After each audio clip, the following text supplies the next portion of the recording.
प्रिय माने एपर्यंत ईश्वर आम सुरक्षित भाव रखी ए प्रकार तांकर वाक्य आलोचना करने निमंते जो महान सुजोग समय अनुग्रह कर ईश्वर को धन्यवाद जनावि से प्रकार एक वीडियो देखु आप समस्त को प्रभु जीशुख्रीष्ट नाम मो नमस्कार जनावि प्रिय माने एपर्यंत आम नूतन नियमर सुसमाचार गुड़िक आउरी प्रेरित पुस्तक रोमियो पुस्तकर परिचय सेपरी गत सप्ताह आम माने करंती मंडलीर चरित्र व करंती मंडलीर स्थापन विषय में आम आलोचना करथिले शिखिथिले सेपरी प्रेरित पाउल करंती मंडली निकटको लिखिथिबा पत्र दुईटी अछि से दुई गोटी पत्र मध्यरु आज गोटे पत्रर परिचय आम आलोचना करबा प्रिय माने जेकोसी पुस्तक हो जेकोसी पत्र शिखिला बेले आम गोटे विषय आम कही था कौन कहले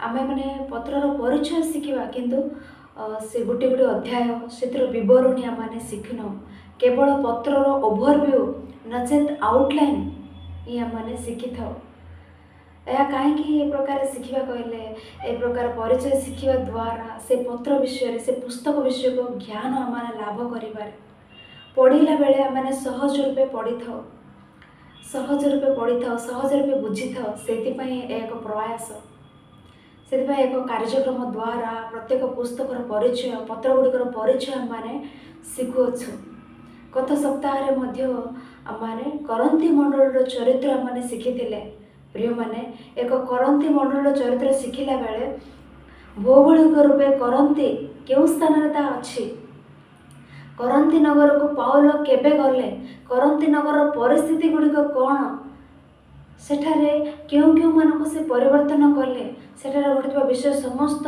माने करंती मंडल चरित्र शिखिला बेले आम शिखिलु ता ऑलरेडी चैनल रे अपलोड होगी अच्छी ता आपण माने शुणु प्रथम थर ए करंती मंडल प्रथम पत्र शुणुले प्रथमे आम करंती मंडल चरित्र आम शिखु तापर आम एक पत्रर परिचय आम शिखु नचेत एवं आम पत्रर परिचय शुणिला भी थरे जाए आपण मैंने करंती मंडल चरित्र थोड़े शुणु ता शुणिले आम पत्र अति उत्तम रूपे बुझीब तेणु आम देखिले पाउल विषय थोड़े आम आलोचना कले प्रिय माने एक बाइबल नूतन नियम 260 अध्याय थिले 260 गोटे अध्याय थिले सेथिरे अधिक अध्याय लिखिथिबा व्यक्ति होसंती पाउल 260 गोटे अध्याय रु 100 अध्याय 100 गोटे अध्याय पाउल लिखि अछंती नूतन नियम रे देखंतु नूतन नियम रे देखिले चारोटी सुसमाचार चारोटी सुसमाचार प्रचारक 4 जन लिखिछंती तापर पाउल पंचम नंबर षष्ठ रे पीतर जाकुब सप्तम रे जिहुदा 8 जन नूतन नियम को 8 जन लिखिले विषय मन रखु नूतन नियम 27 गोटी पुस्तक को 8 जन लिखिले 4 जन सुसमाचार प्रचारक पंचम रे पाउल षष्ठ रे पीतर जाकुब जिहुदा 8 जन ए नूतन नियम को लिखिछंती 260 अध्याय अछि 260 अध्याय 100 अध्याय पाउल लिखिछंती नूतन नियम में आम देखला बेले अत्यधिक लेखा अत्यधिक वाक्य आम कहार पर देखी था कहले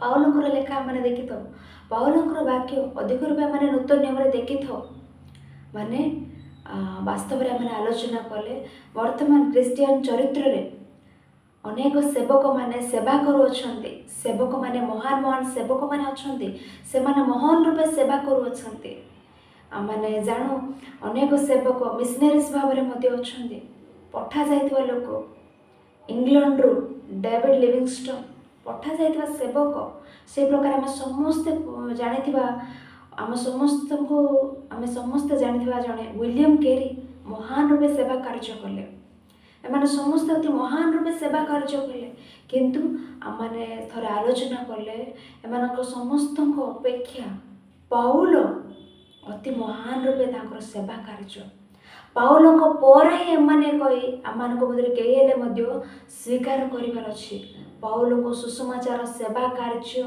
सेडे महान रूपे थिला आमने पढ़ी था प्रेरित पुस्तक प्रथम शताब्दी पाउल यात्रा सुसमाचार यात्रा तीनोटी यात्रा आम पढ़ी था केते सहस्र किलोमीटर खाली पादरे जल यात्रा समुद्र रे यात्रा करी से अनेक स्थान को जाए सुसमाचार प्रचार करुले। सेहीपरि सुसमाचार प्रचार करने समय अनेक कष्ट अनेक प्रतिकूल परिस्थिति पाउल सुसमाचार प्रचार कला बेले पाउलंकर अनेक प्रतिकूल उठिले पाउल विरुद्ध रे अनेक कष्ट अनेक असुविधार सम्मुखीन हेले। ए समस्त विषय से करंतिय मंडल गोटे द्वितीय पत्र 13 अध्याय से कहते सुसमाचार सेवा कार्य पाउल प्रति घटवा क्लेश गुड़िक चारिपार्श्वर लोक मान द्वारा कष्ट चारिपार्श्वर लोक मान द्वारा कष्ट यात्रा कष्ट सुसमाचार प्रचार करला बेले कष्ट यातना दुख क्लेश अनेक क्लेश गुड़िक से भोगी अच्छा सुसमाचार सेवा कार्य से भोगी पर क्लेश से अनुभव कर कष्ट आउ सुसमाचार प्रचारक अनुभव कर कौन प्रकार संदेह ना से भोगी पर कष्ट आई कौन सुसमाचार प्रचारक अनुभव करना सेडे महान योद्धा सेडे महान सुसमाचार प्रचारक सेडे महान वीर परमेश्वर निमंते पहुँची सुसमाचार प्रचारक पाउल पाउल विषय महान रूपे मैंने आलोचना कर प्रिय मैंने ये पाउल विषय में आलोचना कले पाउल लिखिता पत्र गुड़िक मध्य रोमियो पत्र पाउल लिखिता पत्र गुड़िक मध्य रोमियो पत्र हूँ मुख्य पत्र रोमियो पत्र ही मुख्य पत्र कहिबारु अवशिष्ट पत्र गुड़िक मुख्य नुहे ताहा नुहे अवशिष्ट पत्र गुड़िक मध्य मुख्य ही किंतु रोमियो पत्र आम पढ़ला बेले ताक विशेष पत्र जितेबाला आम रोमियो पत्र परिचय आलोचना करूँ से पत्र विषय आम महान रूपे आलोचना करूँ मुख्य पत्र पाउल लिखिता पत्र गुड़िक मध्य प्रथम स्थान क्यों पत्र को देवा क्यों पत्र कहले रोमियो पत्र प्रथम स्थान रुहे। तापर आज आम शिखा जाऊा करंतिय मंडल गोटे प्रथम पत्र ता द्वितीय स्थान रे आज आम शिखुवा करंतिय मंडल गोटे द्वितीय पत्र ता द्वितीय स्थान माने पाउल लिखिता पत्र गुड़िक प्रथम स्थान रोमियो पत्र कहले द्वितीय स्थान क्या कहले आज आम शिखुवा करंतिय मंडल गुड़ प्रथम पत्र यह द्वितीय स्थान अच्छी मुख्य पत्र गुड़िक है तेणु परिचय शिखुवा आम मैंने बाइबल पढ़ुवा आम मैंने अति सावधान अति जत्न सहकार से पत्र गुड़िक से वाक्य आम पाठ कर आम देखिले एक रोमियो एक करंतिय मंडल प्रथम पत्र पाउल ही लिखिले कि ना अन्य कहीं लिखिले कहले ए कौन सी प्रकार संदेह ना प्रिय मैंने ए करंतिय मंडल प्रथम पत्र पाउल ही लिखिले किपरि कहले एक प्रारंभ कथार हो शेष कथार हो पाउलंकर लेखा शैली हो पाउल एक पत्र रे प्रस्तावित करथुवा पद गुड़िक प्रस्तावित करथुवा विषय गुड़िक से आपण नाम उल्लेख कर ए समस्त विषय को धरी आम जानी थाउ जे ए पत्र आउ कहीं लिखि ना पाउल ही लिखिं पाउल ही करंतिय मंडल प्रथम पत्र लिखि अच्छे से क्योंठार रही लिखिले ए विषय ही मैंने जानवर अच्छे पाउल ही लिखिले से क्योंठार रही लिखिले एफिस रे रही लिखिले एफिस रे रही लिखा पर देखी था पाउल एफिस को केबे गले तृतीय यात्रा रे पाउल प्रथम यात्रा द्वितीय यात्रा तृतीय यात्रा प्रेरित मान कार्य विवरण पुस्तक मैंने पढ़ी था पाउल को तृतीय यात्रा रे पाउल एफिस को गले एफिस रे रही से करंतिय मंडल गुड़ा को प्रथम पत्र लिखिले एफिस रे केते काल रहिले एफिस रे पाउल प्राय 3 वर्ष सेठा रहिले 3 वर्ष सेठारे रहिले सेपरि रहिबा समय से करंतिय मंडल गुड़ा पत्र लिखिले एतिपूर्वे करंतिय मंडल स्थापन विषय करंतिय मंडल चरित्र आमने आलोचना कला बेले मध्य आलोचना करूँ अनेक विषय करंती मंडली करंती को से केबे गले ए प्रकार प्रश्न भी आम मध्य जात हुए तेणु आमने से पुस्तक को शुणु से करंती मंडल चरित्र आम शुणु करंती को केते बेले गले कहले पाउल द्वितीय यात्रा रे पाउल करंती को जीवार घटिला प्रेरित पुस्तक 18 अध्याय मैंने पढ़ी था द्वितीय यात्रा रे पाउल करंती को गले करंती रे सेठार लोक मैंने क्यों प्रकार सामान्य साधारण लोक मैंने अच्छा ग्रीक भाषावादी ग्रीक भाषा कथा हवा लोक मैंने अच्छा जिहुदी मैंने अच्छा जिहुदी मैंने अच्छा विजाति माने ग्रीक ग्रीक भाषा कहवा लोक कहले विजाति माने जिहुदी माने हूँ विजाति माने हूँ समस्ते अच्छा सेठारे जाई से ईश्वर को वाक्य घोषणा कले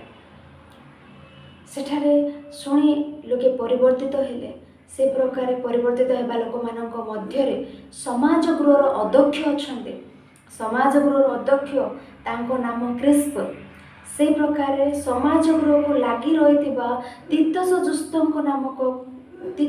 नामक व्यक्ति से प्रकार से एक करंती नगर कोषाध्यक्ष रूपे कार्य करुवा एरास्ट से प्रकार तीतस जुस्त व्यक्ति से प्रकार स्वस्तिना नामक जड़े भाई स्वस्तिना नामक जड़े व्यक्ति एमाने समस्ते परिवर्तित होले माने समस्ते मंडली रूपे समवेत हेबार घटिला एई प्रकार से करंती नगर को संबंधित व्यक्ति माने माने समस्ते करंती नगर को संबंधित व्यक्ति माने समस्ते एकत्रित एमाने समस्ते समवेत हेले मंडली रूपे पाउल सेठारे मंडली स्थापन करिवार घटिला तेणु समस्त विषय जानिबा को हेले थरे हम माने मंडलीर चरित्र शुणु तापर मैंने यह पाठ करूँ ताहले हमको सहज रूपे बुझी था प्रिय मैंने तेणु मैंने देखिले पाउल तृतीय यात्रा एफिस रे अच्छा सेठारे एफिस रे से कष्ट भोगुंट एफिस रे पाउल को प्रतिकूल उठा लोक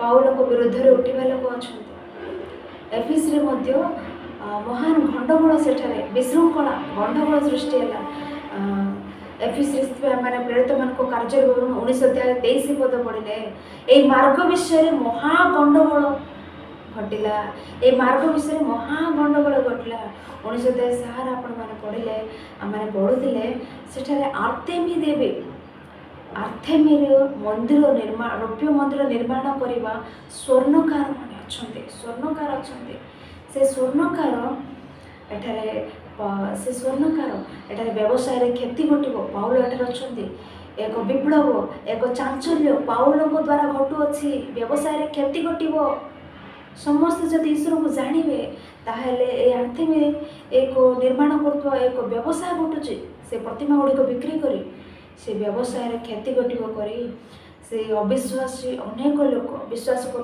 अनेक लोक एवं स्वर्णकार व्यवसायकारी माने एमान समस्ते पाउल को प्रतिकूल उठिबार सेठारे महागंडगोल घटिबार ए समस्त विशृंखला ए समस्त परिस्थिति रे पाउल कष्ट रे थिले दुख रे थिला बेले पाउल आंदोलन रे थिबा बेले एफिस रे करंती रो किछि लोक एफिस को आसिले करंती रो किछि लोक एफिस को आसिले सेपरि करंती रो आसीबा लोक मानक मध्य रे जड़े क्लोई नामक जड़े व्यक्ति अच्छा आउ जड़े स्टीफान नामक जड़े व्यक्ति अच्छा से मैंने आसी करंती रे घटुवा समस्या गुड़िक पाउल को कर्णरे पकाइले जेते बेले से मैंने आसी पाउल को करंती मंडल विषय गुड़िक पाउल को कानरे पकाइले सेते बेले पाउल ऑलरेडी पाउल एफिस रे दुख भोग कर से गंडगोल से विशृंखला से आंदोलन रे पाउल अच्छा यहीपरि समय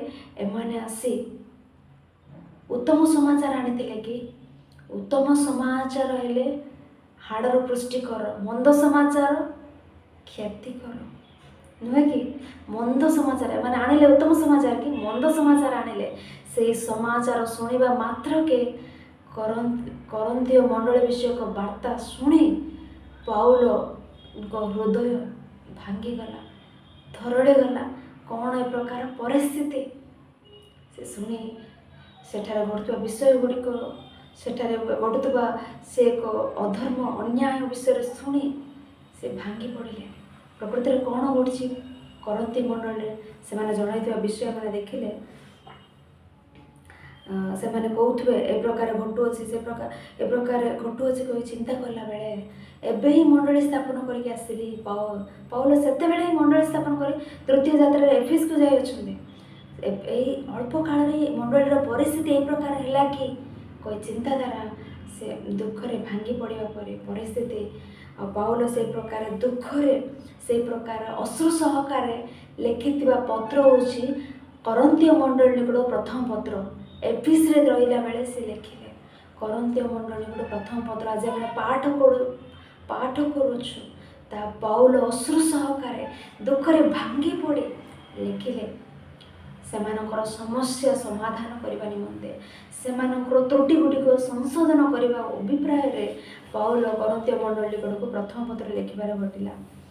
ସେ ଚିନ୍ତା କରୁଅଛନ୍ତି, ସେ ଶୁଣିଲା ପରେ ସେମାନଙ୍କ ଠାରୁ କଥା ଗୁଡ଼ିକ କରନ୍ତୀୟ ମଣ୍ଡଳୀ ବିଷୟରେ ଏବେ ହିଁ ସ୍ଥାପନ କରିକି ଆସିଲେ। ଇତିମଧ୍ୟରେ ଏତେ ସବୁ ତ୍ରୁଟି ଏମାନେ କଲେ କି, ଏତେ ସବୁ ସମସ୍ୟା ମଣ୍ଡଳୀରେ ଜାତ ହେଲା କି, ସେ ଚିନ୍ତା କରୁଅଛନ୍ତି। ଆମେ ଦେଖିଲେ କରନ୍ତୀର ଲୋକମାନେ, କରନ୍ତୀ ମଣ୍ଡଳୀ ବିଷୟରେ ଆମେ ଆଲୋଚନା କରିଥିଲୁ। କରନ୍ତୀର ଲୋକମାନେ ଜ୍ଞାନୀ ଅଟନ୍ତି। କରନ୍ତୀର ଲୋକ, ଏଥେନ୍ସରେ ଥିବା ଲୋକମାନେ ଜ୍ଞାନୀ ଅଟନ୍ତି। କରନ୍ତି ଏଥେନ୍ସକୁ, এই ନଗର ଗୁଡ଼ିକୁ ଆଖାୟା ରୂପେ ଡକାଯାଏ। ପାଉଲଙ୍କ ଦ୍ୱିତୀୟ ଯାତ୍ରାରେ ପାଉଲ ଆଖାୟାକୁ ଯାଇଥିଲେ। ସେଠାରେ ଏଥେନ୍ସରେ ଆରେଓପାଗ ନାମକ ଏକ ସଭାରେ ପାଉଲ ସେଠାରେ କହିଥିଲେ, ସେଠାରେ ବକ୍ତୃତା ଦେଇଥିଲେ। ଦେଖନ୍ତୁ ସେଠାର ଲୋକମାନେ କେଉଁ ପ୍ରକାର ଲୋକ କହିଲେ, ଏଥେନ୍ସରେ ଥିବା ଲୋକମାନେ ସେମାନେ ଜ୍ଞାନୀ ଅଟନ୍ତି। ସେମାନେ କୌଣସି ଏକ ନୂତନ ବିଷୟ ସର୍ବଦା ଶୁଣିବା ପାଇଁ ଇଚ୍ଛା କରନ୍ତି। ଶୁଣିବା ପାଇଁ ଜମା ଇଚ୍ଛା କରନ୍ତି ନାହିଁ। ନୂତନ ବିଷୟ ଶୁଣିବା ପାଇଁ ଇଚ୍ଛା କରୁଥିବା ଲୋକମାନେ ଏଥେନ୍ସରେ ଅଛନ୍ତି। ନୂତନ ବିଷୟ ଶୁଣିବା ଲୋକମାନେ ସେମାନେ ଅତି ଜ୍ଞାନୀ ଅଟନ୍ତି। ସେମାନେ ଜ୍ଞାନୀ କହି ସେମାନଙ୍କ ବିଷୟରେ ପାଉଲ ମଧ୍ୟ କରନ୍ତୀୟ ପତ୍ରରେ କହୁଥିବେ। ଆମେ ଦେଖିବା ଥରେ କରନ୍ତୀୟ ମଣ୍ଡଳୀ ନିକଟ ପ୍ରଥମ ପତ୍ର 5 ଅଧ୍ୟାୟ। କରନ୍ତି ମଣ୍ଡଳୀ ଲୋକମାନେ ଜ୍ଞାନୀ ଅଟନ୍ତି। ସେ ଏଥେନ୍ସରେ ଥିବା ଲୋକମାନେ ଜ୍ଞାନୀ ଅଟନ୍ତି। ସେମାନେ ଗ୍ରୀକ୍ ଭାଷାରେ କଥା ହେବା ଲୋକମାନେ। କରନ୍ତୀୟ ମଣ୍ଡଳୀ ନିକଟ ପ୍ରଥମ ପତ୍ର ପ୍ରଥମ ଅଧ୍ୟାୟ 5 ପଦ। କାରଣ ତାହାଙ୍କଠାରେ ସମସ୍ତ ବିଷୟରେ, ବିଶେଷତଃ ସମସ୍ତ ପ୍ରକାର ଶିକ୍ଷାଦାନରେ, ସମସ୍ତ ପ୍ରକାର ଜ୍ଞାନରେ ତୁମମାନେ ଧନବାନ ହୋଇଅଛ। ଏହି ପ୍ରକାରେ ଖ୍ରୀଷ୍ଟଙ୍କର ସାକ୍ଷ୍ୟ ତୁମମାନଙ୍କ ମଧ୍ୟରେ ସ୍ଥିରୀକୃତ ହୋଇଅଛି। ସମସ୍ତ ପ୍ରକାର ଜ୍ଞାନରେ ତୁମମାନେ ଧନବାନ ହୋଇଅଛ। କରନ୍ତୀରେ ଥିବା, ସେଠାକାର ଥିବା ଲୋକମାନଙ୍କର ପୋଜିସନ୍ ବିଷୟରେ, ସ୍ଥାୟୀ ବିଷୟରେ ଏଠାରେ ପାଉଲ କହୁଛନ୍ତି। ସେମାନେ ସମସ୍ତ ପ୍ରକାର ଜ୍ଞାନରେ ସେମାନେ ଜ୍ଞାନୀ ଅଟନ୍ତି, ଧନବାନ ଅଟନ୍ତି। ସମସ୍ତ ଜ୍ଞାନରେ ତୁମମାନେ ଧନବାନ ହୋଇଅଛ ବୋଲି କହୁଛନ୍ତି କରନ୍ତୀର ଲୋକମାନଙ୍କୁ। ପାଉଲ କେବଳ କରନ୍ତୀର ଲୋକମାନଙ୍କୁ ହିଁ ଲକ୍ଷ୍ୟ କରି ଏହା କହୁଛନ୍ତି କି କେବଳ କରନ୍ତୀର ଲୋକମାନେ ହିଁ ଜ୍ଞାନବାନ ଲୋକ ବୋଲି କହୁଛନ୍ତି କି? ନୁହଁ ପ୍ରିୟମାନେ, କରନ୍ତୀର ଲୋକମାନଙ୍କୁ ଲକ୍ଷ୍ୟ କରି କହୁଛନ୍ତି। ତା ସହିତ ଏଥେନ୍ସରେ ଥିବା ଲୋକମାନଙ୍କୁ ଲକ୍ଷ୍ୟ କରି କହୁଛନ୍ତି। ତା ସହିତ କରନ୍ତି ଏଥେନ୍ସ ଉଭୟ ମିଶାଇ ଆଖାୟା ରୂପେ ଗଣିତ। ସେଠାରେ ଆଖାୟାରେ ଥିବା ଛୋଟ ଛୋଟ ମଣ୍ଡଳୀକୁ ମଧ୍ୟ ଲକ୍ଷ୍ୟ କରି ସେ କହୁଥିବା ବାକ୍ୟ ଏହା। ଆମେ କିପରି କହିପାରିବା? ସେ କରନ୍ତି ଏଥେନ୍ସ ଆଖାୟାରେ ଥିବା ଲୋକମାନଙ୍କୁ, ଆଖାୟାରେ ଥିବା ଛୋଟ ଛୋଟ ମଣ୍ଡଳୀକୁ ଲକ୍ଷ୍ୟ କରି ସେ ତୁମମାନେ ଜ୍ଞାନବାନ କହୁଛନ୍ତି ବୋଲି କିପରି କହିପାରିବା କହିଲେ, ପ୍ରଥମ ଅଧ୍ୟାୟ 2 ପଦ 3 ପଦ ପାଠ କରନ୍ତୁ। କରନ୍ତୀୟ ମଣ୍ଡଳୀ ନିକଟକୁ ପ୍ରଥମ ପତ୍ର ପ୍ରଥମ ଅଧ୍ୟାୟ 2 ପଦ 3 ପଦ। କରନ୍ତୀରେ ଥିବା ଈଶ୍ୱରଙ୍କ ମଣ୍ଡଳୀ ନିକଟକୁ ଲେଖୁଅଛନ୍ତି, ଯେଉଁମାନେ ସର୍ବତ୍ର ସେମାନଙ୍କ ଓ ଆମମାନଙ୍କ ସ୍ଥାନରେ ଆମମାନଙ୍କ ପ୍ରଭୁ ଯୀଶୁଖ୍ରୀଷ୍ଟଙ୍କ ନାମରେ ପ୍ରାର୍ଥନା କରନ୍ତି, ସେ ସମସ୍ତଙ୍କ ସହିତ ଖ୍ରୀଷ୍ଟ ଯୀଶୁଙ୍କଠାରେ ପବିତ୍ରୀକୃତ ଓ ଆହୁତ ସାଧୁ ଯେ ତୁମମାନଙ୍କ ପ୍ରତି ତୁମମାନଙ୍କ ପିତା ଈଶ୍ୱର ଓ ପ୍ରଭୁ ଯୀଶୁଖ୍ରୀଷ୍ଟଙ୍କ ଠାରୁ ଅନୁଗ୍ରହ ଶାନ୍ତି ହେଉ। ଦେଖନ୍ତୁ, ଯେଉଁମାନେ ଖ୍ରୀଷ୍ଟ ଯୀଶୁଙ୍କ ନାମରେ ପ୍ରାର୍ଥନା କରନ୍ତି, ଯେଉଁମାନେ ଖ୍ରୀଷ୍ଟ ଯୀଶୁଙ୍କ ନାମରେ ପ୍ରାର୍ଥନା କରନ୍ତି, ସେ ସମସ୍ତଙ୍କ ନିକଟକୁ ଲେଖୁଅଛନ୍ତି। ମାନେ ଏ ସମସ୍ତ ମଣ୍ଡଳୀକୁ ଲକ୍ଷ୍ୟ କରି ଏ ପତ୍ର ସେ ଲେଖିଲେ। ମୁଖ୍ୟତଃ ଏଠାରେ କରନ୍ତି ବିଷୟରେ ଆମେ କଥା ହୋଇଥାଉ। ପ୍ରକୃତରେ ଆମେ କରନ୍ତି ମଣ୍ଡଳୀ ନିକଟ ପତ୍ର କିଏ ଲେଖିଲେ ଆଲୋଚନା କଲୁ। ପାଉଲ କେଉଁଠାରେ ରହି ଲେଖିଲେ କହିଲେ, ଏଫିସରେ ରହି ଲେଖିଲେ। ତୃତୀୟ ଯାତ୍ରାରେ ଏଫିସରେ ରହି ଆଉ ପାଉଲ କରନ୍ତୀୟ ମଣ୍ଡଳୀ ନିକଟ ପତ୍ର ଲେଖିଲେ। ସେଠାକାର ଲୋକମାନେ ମଧ୍ୟ ଜ୍ଞାନବାନ ଅଟନ୍ତି କହି, ସମସ୍ତ ପ୍ରକାର ଜ୍ଞାନରେ ଜ୍ଞାନବାନ ଅଟନ୍ତି କହି ଆମେ ଜାଣିଲୁ। ଆଉ କେଉଁମାନଙ୍କୁ ଲକ୍ଷ୍ୟ କରି ଏକ ପତ୍ର ଲେଖିଅଛନ୍ତି ତାହା ମଧ୍ୟ ଆମେ ପାଠ କଲୁ। ଏବେ କେବେ ଲେଖିଛନ୍ତି ପାଉଲ କରନ୍ତୀୟ ମଣ୍ଡଳୀ ପତ୍ର? କେବେ ଲେଖିଛନ୍ତି?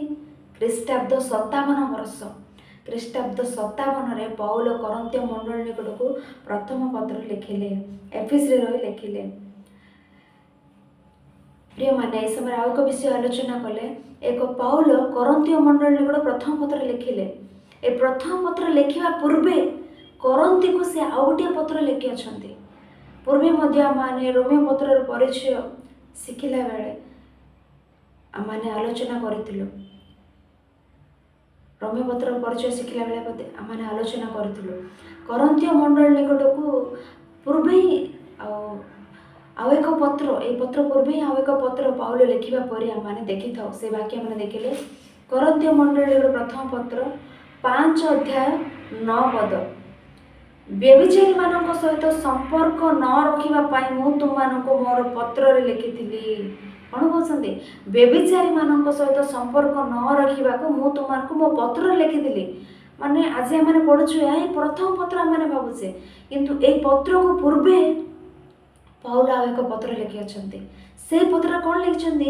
ବ୍ୟଭିଚାରୀମାନଙ୍କ ସହ ସମ୍ପର୍କ ନ ରଖିବା ପାଇଁ ମୁଁ ପୂର୍ବେ ପତ୍ର ଲେଖିଥିଲି।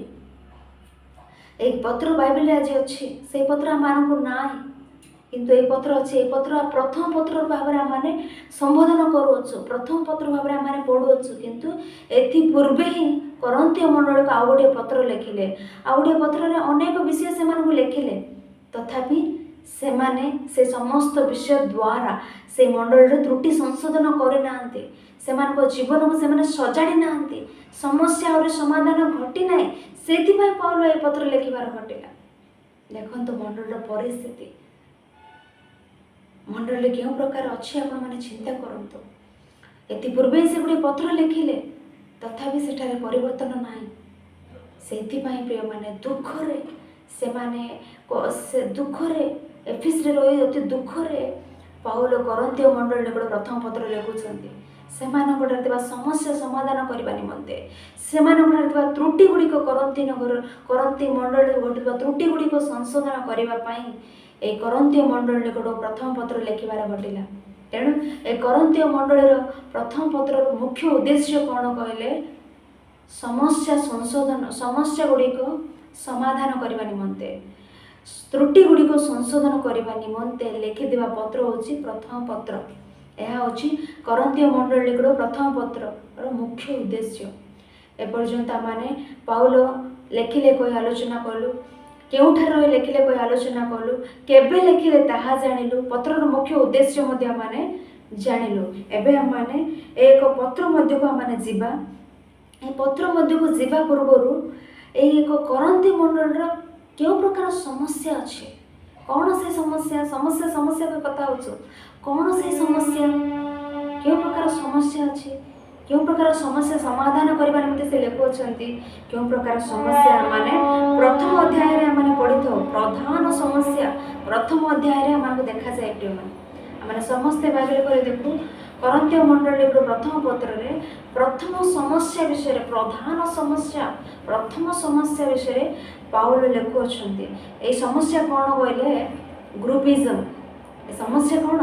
କରନ୍ଥୀ ମଣ୍ଡଳୀରେ ଉପଜିଥିବା ସମସ୍ୟା କ'ଣ କହିଲେ? ଗ୍ରୁପିଜମ୍। ଦଳରେ ବିଭକ୍ତ ହେବାର, ଦଳରେ ବିଭକ୍ତ ହେବାର, ମଣ୍ଡଳୀରେ ଦଳରେ ବିଭକ୍ତ ହେଲେ ଏକ ଗ୍ରୁପିଜମ୍ ମଣ୍ଡଳୀ ଆମମାନଙ୍କୁ ଦେଖାଯାଉଛି। ତେଣୁ ଏକ ବିଭକ୍ତ ହେବା କହି ଚିନ୍ତାଧାରାରେ ସେ ମଣ୍ଡଳୀ ଥିବା ପରି ଆମମାନଙ୍କୁ ଦେଖାଯାଉଛି। ତେଣୁ ପ୍ରେରିତ ପାଉଲ ପତ୍ର ଲେଖି କ'ଣ କହୁଛନ୍ତି? କରନ୍ତୀୟ ମଣ୍ଡଳୀର ପ୍ରଥମ ପତ୍ର ପ୍ରଥମ ଅଧ୍ୟାୟ 10 ପଦ।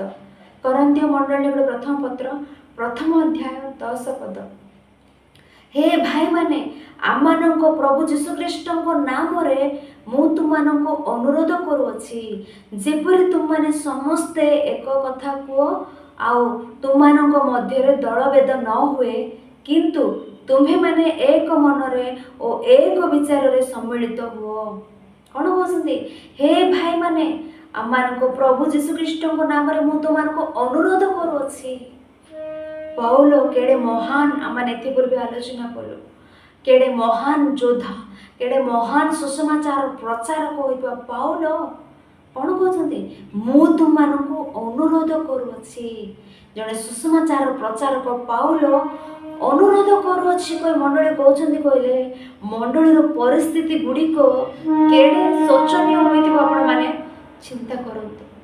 ଅନୁରୋଧ କରୁଅଛି କହୁଛନ୍ତି କହିଲେ ମଣ୍ଡଳୀର ପରିସ୍ଥିତି କେଉଁ ପ୍ରକାର ଥିବ। ମଣ୍ଡଳୀରେ ଦଳଭେଦ ସୃଷ୍ଟି ହେଲା, ମଣ୍ଡଳୀରେ ଦଳ ଦଳ ହୋଇ ବିଭକ୍ତ ହୋଇଛନ୍ତି। ଏ ମଣ୍ଡଳୀ ଉପରେ ଆଉ ଦୁଇ ଜଣଙ୍କର ପ୍ରଭାବ ମଧ୍ୟ ପଡ଼ିବା ପରେ ଆମେ ଦେଖିଥାଉ। ଦୁଇ ଜଣଙ୍କ ପ୍ରଭାବ ପଡ଼ିବା ପରେ ଆମେ ଦେଖିଥାଉ। ପାଉଲ ପ୍ରଥମ ହେଲେ, ଦ୍ୱିତୀୟରେ କାହାର ପ୍ରଭାବ ଏକ ମଣ୍ଡଳୀ ଉପରେ ପ୍ରଭାବ ପଡ଼ିଛି କହିଲେ ଦ୍ୱିତୀୟ ସ୍ଥାନରେ ଆପୋଲୋ, ତୃତୀୟରେ କେଫା। ଏକ ମଣ୍ଡଳୀରେ ଆମେ ଆପୋଲୋଙ୍କୁ ପରିଚିତ, ଆମେ ଆପୋଲୋଙ୍କର କହିବା ଲୋକ ଅଛନ୍ତି। ଆମେ କେଫା ଅର୍ଥାତ୍ ପିତରଙ୍କର ଦଳ, ଆମେ ପିତରଙ୍କର ଦଳ କହିବା ଲୋକ ଅଛନ୍ତି। ଆଉ କେତେକ ନାଇଁ ଏ ମଣ୍ଡଳୀ ସ୍ଥାପନ କଲେ ପାଉଲ, ଏଣୁ ଆମେ ପାଉଲଙ୍କର ଦଳ। ଏ ପ୍ରକାର ମଣ୍ଡଳୀରେ ଦଳଭେଦ, ମଣ୍ଡଳୀରେ ଦଳ ଦଳ ହୋଇ ବିଭକ୍ତ ହୋଇଛନ୍ତି, ଦଳରେ ବିଭକ୍ତ ହୋଇଛନ୍ତି। ଗ୍ରୁପିଜମ ଦେଖାଯାଉଛି ଆମମାନଙ୍କୁ। ମୋର ଗୋଟିଏ ବର୍ଗ, ତୁମମାନଙ୍କର ଗୋଟିଏ ବର୍ଗ, ତାଙ୍କର ଗୋଟିଏ ବର୍ଗ, ମୁଁ ପାଉଲଙ୍କର ବର୍ଗ, ଆମେମାନେ ଆପୋଲୋଙ୍କର ବର୍ଗ, ଆମମାନେ ପିତରଙ୍କର ବର୍ଗ। ଏ ପ୍ରକାର ବର୍ଗ ଗୁଡ଼ିକ ଭାବରେ ବିଭକ୍ତ ହୋଇଅଛନ୍ତି। ପାଉଲ କହିଲେ, ପାଉଲଙ୍କର ଦଳ କହିଲେ ଗୋଟିଏ ଅର୍ଥ ରହିଛି। କ'ଣ କହିଲେ? କରନ୍ତିରେ ପାଉଲ ମଣ୍ଡଳୀ ସ୍ଥାପନ କଲେ। ଆପୋଲୋଙ୍କର ଦଳ ବୋଲି କାହିଁକି କହୁଛନ୍ତି? ଆମମାନେ ଆପୋଲୋଙ୍କର ଅଭିମାନୀ ବୋଲି କାହିଁକି କହୁଛନ୍ତି କହିଲେ ଆପୋଲୋଙ୍କ ବିଷୟରେ ଆମମାନେ ଆଲୋଚନା କଲେ। ଆଉ ପାଉଲ ଆପୋଲୋ କିପରି କରନ୍ତି ମଣ୍ଡଳୀରୁ ପରିଚିତ ହେଲେ ଏ ବିଷୟ ଥରେ ଆମେ ଆଲୋଚନା କରୁ। ଆମମାନେ ପାଉଲ ଦ୍ୱିତୀୟ ଯାତ୍ରାରେ କରନ୍ତି ମଣ୍ଡଳୀ ସ୍ଥାପନ କଲେ। ସ୍ଥାପନ କରିବା ପରେ ପାଉଲ ଆକ୍ୱିଲା ପ୍ରିସ୍କିଲାଙ୍କୁ ଧରି ଏଫେସକୁ ଯିବେ। ପାଉଲଙ୍କ ସହ ଆକ୍ୱିଲା ପ୍ରିସ୍କିଲା ମଧ୍ୟ ଏଫେସକୁ ଯିବେ। ତୃତୀୟ ଯାତ୍ରାରେ ଆକ୍ୱିଲା ପ୍ରିସ୍କିଲା ଏଫେସରେ ହିଁ ରହିଯିବେ। ପାଉଲ ସେଠାରୁ ଏଫେସରୁ ସେ ଆନ୍ତିଓକିଆକୁ ଯିବେ। ଏଫେସରୁ ତୃତୀୟ ଯାତ୍ରାରେ ପାଉଲ ଆନ୍ତିଓକିଆକୁ ଯିବେ, କିନ୍ତୁ ଏଫେସରେ ହିଁ ଆକ୍ୱିଲା ପ୍ରିସ୍କିଲା ରହିଯିବେ। ଆନ୍ତିଓକିଆରୁ ପାଉଲ ପୁନର୍ବାର ମାନେ ଦେଖିଲେ ପ୍ରେରିତମାନଙ୍କ କାର୍ଯ୍ୟର ବିବରଣ 18 ଅଧ୍ୟାୟ 23 ପଦ। ପ୍ରେରିତମାନଙ୍କ କାର୍ଯ୍ୟର ବିବରଣ 18 ଅଧ୍ୟାୟ 23 ପଦ। ସେ ସ୍ଥାନରେ କେତେକ ସମୟ ଯାପନ କଲା ଉତ୍ତାରେ ସେ ପ୍ରସ୍ଥାନ କଲେ। ପୁଣି କ୍ରମାନ୍ୱये ଗାଲତୀୟ ଅଞ୍ଚଳ ପ୍ରୁଗିଆ ଦେଇ ଯାତ୍ରା କରୁ କରୁ ଶିଷ୍ୟ ସମସ୍ତଙ୍କୁ ସୁସ୍ଥିର କରୁଥିଲେ। ଆନ୍ତିଓକିଆରୁ ସେ ଗାଲତୀୟ ଅଞ୍ଚଳ ପ୍ରୁଗିଆ ଦେଇ ଯାତ୍ରା କରୁ କରୁ ଏଫେସକୁ ଆସିଲା ବେଳେ ସେ ପୁନର୍ବାର ତୃତୀୟ ଯାତ୍ରାରେ ଏଫେସକୁ ଆସିବେ। ଆନ୍ତିଓକିଆରୁ ଏଫେସକୁ ଆସିବା ପରେ ଆମେ ଦେଖିଥାଉ। ଏଫେସକୁ ଆସିଲା ବେଳକୁ ତୃତୀୟ ଯାତ୍ରାରେ ଗାଲତୀର ଉପର ପ୍ରଦେଶ, ଗାଲତୀୟ ଅଞ୍ଚଳ, ପ୍ରୁଗିଆ ଏ ସମସ୍ତ ଭ୍ରମଣ କରିବା ସମୟରେ ପାଉଲ ଯେ ଗାଲତିଆ, ପ୍ରୁଗିଆ ସ୍ଥାନ ଏ ସମସ୍ତ ବିଷୟ ଭ୍ରମଣ କରୁଅଛନ୍ତି। ସେ ଭ୍ରମଣ କରୁଅଛନ୍ତି। ଇତିମଧ୍ୟରେ ସେ ସ୍ଥାନମାନଙ୍କ ମଧ୍ୟରେ ଥିବା ସମୟରେ ଘଟିଥିବା ଘଟଣା କ'ଣ କହିଲେ? ପାଉଲ ଗାଲାତିଆ, ପ୍ରୁଗିଆ ଏହି ସ୍ଥାନମାନଙ୍କର ଭ୍ରମଣ କରିବା ସମୟରେ ଘଟିଥିବା ଘଟଣା କ'ଣ କହିଲେ? ଆଲେକ୍ଜାଣ୍ଡ୍ରିଆ ନଗରକୁ ସମ୍ବନ୍ଧିତ, ଆଲେକ୍ଜାଣ୍ଡ୍ରିଆ ନାମକ ନଗରକୁ ସମ୍ବନ୍ଧିତ ଆପୋଲୋ ନାମକ ଜଣେ ବ୍ୟକ୍ତି ସେ କ'ଣ କଲେ ମାନେ ଏଫେସକୁ ଆସିଲେ। ପାଉଲ ଦ୍ୱିତୀୟ ଯାତ୍ରାରେ କରନ୍ତି ମଣ୍ଡଳୀ ସ୍ଥାପନ କଲେ। ତୃତୀୟ ଯାତ୍ରା ସେ ଏଫେସରେ ଅଛନ୍ତି। ଏଫେସରୁ ଆନ୍ତିଓକିଆକୁ ଗଲେ। ଆନ୍ତିଓକିଆରୁ ପୁନର୍ବାର ସେ ଏଫେସକୁ ଆସିଲା ବେଳକୁ ଗାଲତୀୟ ପ୍ରୁଗିଆ ଅଞ୍ଚଳ ଦେଇ ଭ୍ରମଣ କରି କରି ଆସୁଛନ୍ତି। ସେହି ସମୟରେ ଆଲେକ୍ଜାଣ୍ଡ୍ରିଆ ନାମକ ନଗରକୁ ସମ୍ବନ୍ଧିତ ଜଣେ ବ୍ୟକ୍ତି ହେଉଛନ୍ତି ଆପୋଲୋ। ସେ ଏଫେସକୁ ଆସିବେ। ଏଫେସରେ ସେ ସମାଜ ଗୃହରେ ଠିଆ ହୋଇ ଯୀଶୁଖ୍ରୀଷ୍ଟଙ୍କ ବିଷୟରେ ଶିକ୍ଷା ଦେଉଥିବେ। ସେଠାରେ ଅନେକ ଲୋକ ତାଙ୍କର ଶିକ୍ଷା ଶୁଣୁଥିବେ। ଏଫେସରେ ସେ ଶୁଣୁଥିବା ଲୋକମାନଙ୍କ ମଧ୍ୟରେ ଆକ୍ୱିଲା ପ୍ରିସ୍କିଲା ମଧ୍ୟ ଅଛନ୍ତି। ଆକ୍ୱିଲା ପ୍ରିସ୍କିଲା ମଧ୍ୟ ସେଠାରେ ଈଶ୍ୱରଙ୍କ ବାକ୍ୟ ଶୁଣୁଛନ୍ତି। ଶୁଣିବା ଏମାନେ ଆପୋଲୋଙ୍କୁ ପରିଚିତ କରି ଆପୋଲୋଙ୍କୁ ନିଜ ଗୃହକୁ ନେଲେ। ନିଜ ଗୃହକୁ ନେଇ ଆପୋଲୋଙ୍କୁ ଆହୁରି ଅନେକ ବିଷୟ ଯୀଶୁଖ୍ରୀଷ୍ଟଙ୍କ ବିଷୟ ଆପୋଲୋଙ୍କୁ ସେମାନେ ଶିଖାଇଲେ। କାରଣ ଏମାନେ 1.5 ବର୍ଷ ପାଉଲ ଏମାନଙ୍କ ସହିତ ଅଛନ୍ତି। ଏମାନେ ପାଉଲଙ୍କ ସହିତ ଅଛନ୍ତି। ଏମାନେ ଶିଖିଥିବା ଜାଣିଥିବା ସମସ୍ତ ବିଷୟ ଆଉ ଆପୋଲୋଙ୍କୁ ଜଣାଇଲେ, ଆପୋଲୋଙ୍କୁ ଶିଖାଇଲେ। ତଦ୍ୱାରା ଆପୋଲୋଙ୍କ ବିଷୟରେ ମଧ୍ୟ ଲେଖା ହୋଇଅଛି 18 ଅଧ୍ୟାୟ 26 ପଦରେ। ଆପୋଲୋ ନାମକ ଜଣେ ଜିହୁଦୀ ଏଫେସକୁ ଆସିଲେ। ତାଙ୍କର ଜନ୍ମସ୍ଥାନ ଆଲେକ୍ଜାଣ୍ଡ୍ରିଆ। ସେ ସୁଭକ୍ତା ଓ ଧର୍ମଶାସ୍ତ୍ରରେ ଶକ୍ତିଶାଳୀ ଥିଲେ। ଆପୋଲୋ କ'ଣ ଥିଲେ? ଆପୋଲୋ ସୁଭକ୍ତା ଓ ଧର୍ମଶାସ୍ତ୍ରରେ ଶକ୍ତିଶାଳୀ ଥିଲେ। ସୁଭକ୍ତା ଥିଲେ, ଧର୍ମଶାସ୍ତ୍ର ଶକ୍ତିଶାଳୀ ଥିଲେ। ଅତି ମହାନ ରୂପେ ଅନୁଯୋଗ ଦେଇ, ସତର୍କ ଦେଇ, ଅନୁଯୋଗ କରି ପ୍ରକାଶରେ ସେ ଘୋଷଣା କରୁଥିଲେ। ତେଣୁ ତାଙ୍କୁ ଆହୁରି ଅଧିକ ରୂପେ ଯୀଶୁଖ୍ରୀଷ୍ଟଙ୍କ ବିଷୟରେ ଶିଖାଇଲେ ଆକ୍ୱିଲା ପ୍ରିସ୍କିଲା। ଶିଖାଇବାରୁ ଏ ଆପୋଲୋ କ'ଣ କରିବେ କହିଲେ, ଆଉ ମୁଁ କରନ୍ତିକୁ ଯିବାକୁ ଇଚ୍ଛା କରୁଅଛି କହି ଆକ୍ୱିଲା ପ୍ରିସ୍କିଲାକୁ ଜଣାଇବେ। ଆକ୍ୱିଲା ପ୍ରିସ୍କିଲା ଆନନ୍ଦିତ ହେବେ କରନ୍ତିକୁ ଯିବେ, ବାକ୍ୟ କହିବେ କହି। ତେଣୁ ଆନନ୍ଦିତ ହୋଇ ଏଫେସରେ ରହି ଏମାନେ କରନ୍ତିକୁ ପତ୍ର ପଠାଇଲେ। ଏଇଠି ଆମମାନଙ୍କ ମଧ୍ୟରୁ ଭାଇ ଆପୋଲୋ ତୁମମାନଙ୍କ ନିକଟକୁ ଆସୁଅଛନ୍ତି। ସେ ତୁମମାନଙ୍କୁ ବାକ୍ୟ କହିବେ, ତୁମମାନେ ଶୁଣ, ଶିଖ ବୋଲି କହିବେ। ସେହି ସମୟରେ ଏଫେସରୁ କରନ୍ତିକୁ ଯିବେ ଆପୋଲୋ। ଗାଲାତିଆ ପ୍ରୋଗ୍ରିଆ ଅଞ୍ଚଳ ଦେଇ ଏଫେସକୁ ଆସିବେ ପାଉଲ। ଏଫେସରୁ କରନ୍ତିକୁ ଯିବେ ଆପୋଲୋ। ଗାଲାତିଆ ପ୍ରୋଗ୍ରିଆ ଅଞ୍ଚଳ ଦେଇ ଏଫେସକୁ ଆସିବେ ପାଉଲ ଏଠାକୁ ଆସିଲା ବେଳକୁ ଏଠାରୁ ଏଫେସରୁ କରନ୍ତିକୁ ଆପୋଲୋ ଯାଇଅଛନ୍ତି। ସେଠାରେ କରନ୍ତିରେ ପାଉଲ ବାକ୍ୟ ଘୋଷଣା କରିବେ। ଅତି ଉଚ୍ଚ ଭାବରେ ପ୍ରକାଶରେ ଅନୁଯୋଗ ଦେଇ, ସତର୍କ ଦେଇ ସେମାନେ ସମସ୍ତଙ୍କୁ ବାକ୍ୟ କହିବେ। ସେତେବେଳେ କରନ୍ତିର ଲୋକମାନେ ଆପୋଲୋଙ୍କ ବାକ୍ୟ ପ୍ରତି ଆକର୍ଷିତ ହେଲେ, ଆଟ୍ରାକ୍ଟ ହେଲେ। ସେଥିପାଇଁ ପାଉଲ ମଧ୍ୟ କୁହନ୍ତି ପ୍ରଥମ କରନ୍ତୀୟ 3:6 ପଦରେ, ମୁଁ ରୋପଣ କଲେ, ଆପୋଲୋ ଜଳସେଚନ କଲେ, ଈଶ୍ୱର ବୃଦ୍ଧି ସାଧନ କଲେ। ମାନେ ମୁଁ ମଣ୍ଡଳୀ ସ୍ଥାପନ କଲି, ଏ ମଣ୍ଡଳୀରେ ବାକ୍ୟ ଦ୍ୱାରା ପ୍ରତିପୋଷଣ କଲେ ଆପୋଲୋ କହିବେ। ସେହିପରି ଭାବରେ ଆପୋଲୋ କରନ୍ତି ମଣ୍ଡଳୀକୁ ପରିଚିତ। ଆଉ ପିତର କିପରି ପରିଚିତ କହିଲେ, ପିତରଙ୍କ ବିଷୟରେ ମାନେ ଆଲୋଚନା କଲେ। ପିତର ଆରମ୍ଭରେ ସେ ବାକ୍ୟ ଦେଲେ ଜେରୁସାଲେମରେ। ସେଠାକୁ ଅନେକ ଦେଶରୁ ଲୋକମାନେ ସେଠାକୁ ଗଲେ। ଅନେକ ସ୍ଥାନରୁ ଆସିଥିବା ଲୋକମାନେ ସେଠାରେ ପିତରଙ୍କ ବକ୍ତୃତା ଶୁଣି ପରିବର୍ତ୍ତିତ ହେଲେ। ପୁନର୍ବାର ସେମାନେ ନିଜ ନିଜ ସ୍ଥାନକୁ ଗଲେ। ଆଉ ଗୋଟେ ବିଷୟ କ'ଣ ଗଲେ, ଏ କରନ୍ତି ନଗର ବିଷୟରେ ଆମେ ଆଲୋଚନା କରିଥିଲୁ। କରନ୍ତି ନଗରର ଲୋକମାନଙ୍କ ଅପେକ୍ଷା ପ୍ରବାସୀ ଲୋକମାନେ ଅଧିକ ରୂପେ ବାସ କରୁଥିଲେ। ମାନେ ଏବେ ଦେଖନ୍ତୁ, ମୁମ୍ବାଇ ଗୋଟେ ଫାଇନାନ୍ସିଆଲ ସିଟି,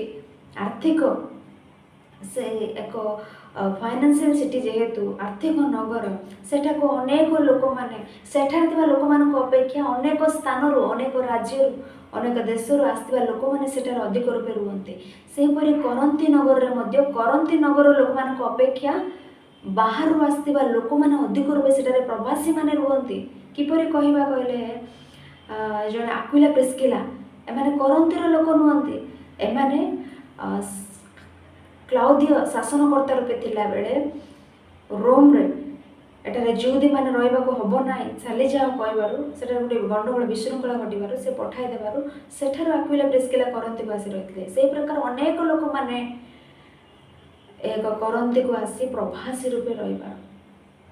ଏହିପରି ଭାବରେ ଏକ ମଣ୍ଡଳୀର ପରିସ୍ଥିତି କେଉଁ ପ୍ରକାର ବଦଳିଗଲା କହିଲେ, କରନ୍ତି ମଣ୍ଡଳୀର ପରିସ୍ଥିତି କେଉଁ ପ୍ରକାର ବଦଳିଗଲା କହିଲେ, କେତେଜଣ କହୁଛନ୍ତି ଆମ୍ଭେ ପାଉଲଙ୍କର, କେତେଜଣ କହୁଛନ୍ତି ଆମମାନେ ଆପୋଲୋଙ୍କର, ଆଉ କେତେଜଣ କହୁଛନ୍ତି ଆମମାନେ ପିତରଙ୍କର।